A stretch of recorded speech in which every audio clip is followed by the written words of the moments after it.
Hi, I'm Jason, content manager at InfluxData. And I'm Zoe Steinkamp, a developer advocate at InfluxData. And today we're talking about the Pandas Dataframe. So Zoe, what is the Pandas Dataframe? Pandas Dataframe is a Python library used for analyzing and manipulating data. It's especially popular with data scientists. And in the Python community, data science is a pretty big deal.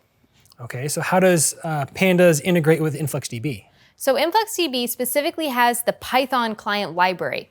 Now, what's special about the Python client library is it can output the data in a data frame format, which Pandas can then ingest. So it's super simple to get your data out of InfluxDB and into your Pandas data frame. Okay, so what do we need to do to query and return a Pandas data frame in InfluxDB? So you need to do the install and the setup for the Python client library. That's really straightforward. You're just going to go ahead and download that library into your Python project, and then you need to get your credentials. So when it comes to credentials, that's going to be things like your URL, your token, your bucket name that you actually want to get the data into and out of. And once you have all those credentials set up, you can actually start querying your data back out. Okay, so what do I need to do to actually initiate a query with a Pandas data frame? So for that, I've made up a little query here just to give a good example and to pinpoint some of the problems that can come when you want to get your data out for Pandas in particular. Okay, great. So a Flux query, just so you're aware, Flux is InfluxDB's querying language, so it's how you query your data back out. We are asking for the data from the bucket systems. We're asking for a range of the past 5 minutes, and we're filtering down to the measurement of CPU. Okay. Now the big thing to keep in mind with Pandas is pivot and keep. So what pivot does is it changes it to be a column, which is great because Pandas is a two-dimensional table, so it expects it to be a two-dimensional frame.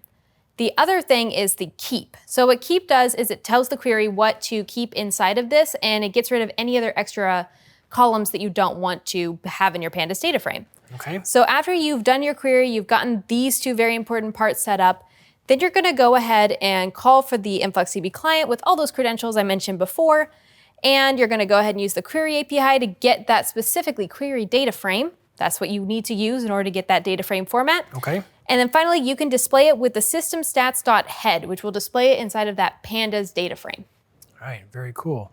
So this is querying the data, and then how do we write a Pandas data frame into InfluxDB? Yeah, so this is a pretty simple, straightforward solution that I've written up here on the board. But basically, you're going to want to get all of your columns out of your Pandas data frame. Now, anything not inside of that columns list is going to, so these are all going to be tags, but anything not in that list that you do not specify will become a field when it's uploaded. So just keep that in mind.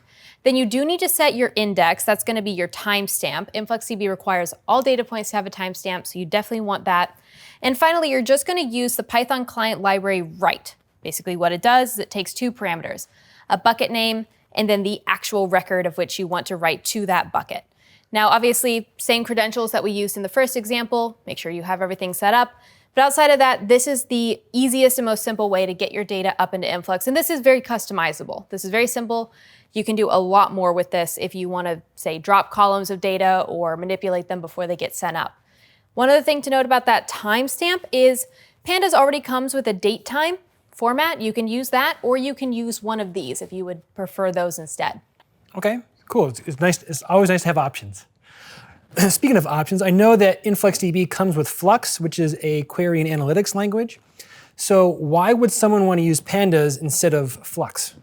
So obviously Pandas is very popular within the Python community. It's got a huge amount of support behind it, and a lot of people are already super familiar and use this tooling.